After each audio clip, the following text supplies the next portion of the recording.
Hi, welcome to this module, Data Lakehouse Introductions. Here we're going to cover, hopefully to give you a good idea about what a data lakehouse is, how it came about, and what it's used for.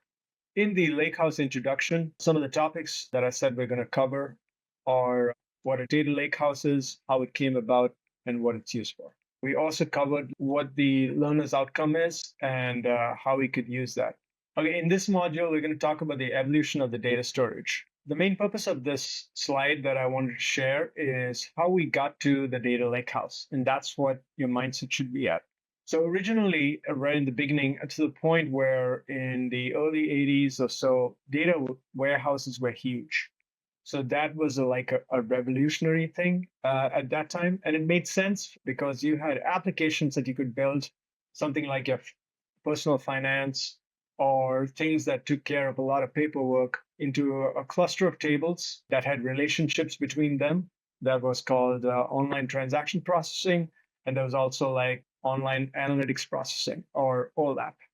So that is the data warehouse, the OLAP piece, where online transaction processing data was processed and transformed so that it could be used in a historical sense using star schema. And star schema is still used today. So we have dimensions and facts, and that's what the data warehouse was. But the thing with those data warehouses were those were tables that were row-based tables. And also they were based on indexes, which is a technical term called B-tree indexes, which makes querying from a billion row table when it's joining with another table go really slow. As opposed to right now, most of the data is for that large scale are columnar tables, and columnar tables help data get compressed really fast. So the scans are fast and it helps you do the right joins more quickly. So to make those things go fast in the data warehouse world for such huge tables, there's a new type of index that was created called bitmap index. And that helped because it does some sort of a denormalization for you, but it's nothing compared to columnar storage tables. That's the takeaway from this. And that's how we ended up with data lakes.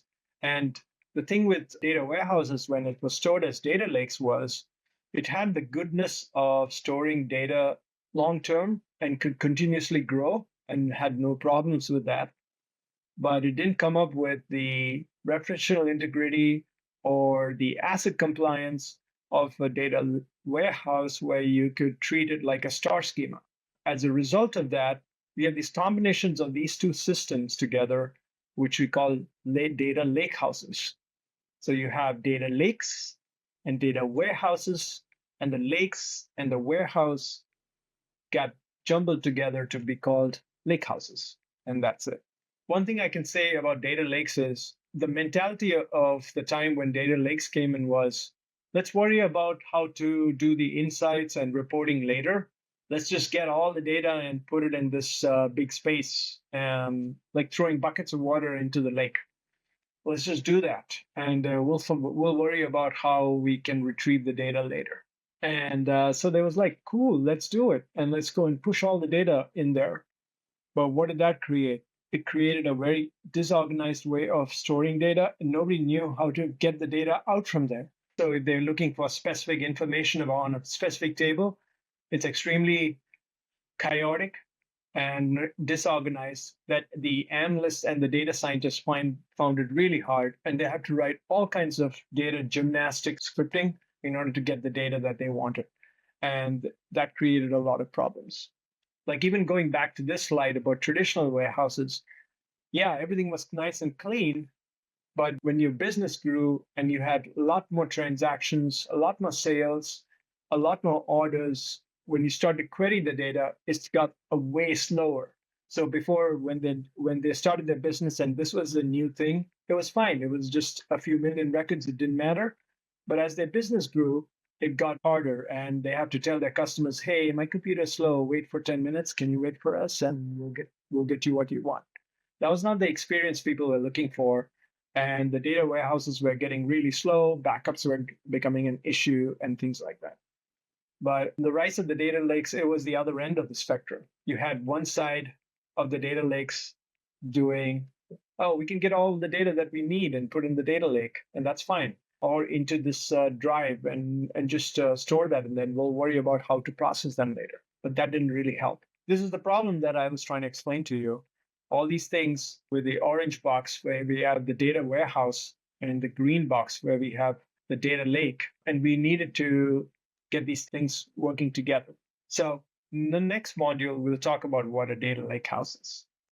So at the end of this module, I hope you got a good understanding of what a data lake house is and what the advantages are on that.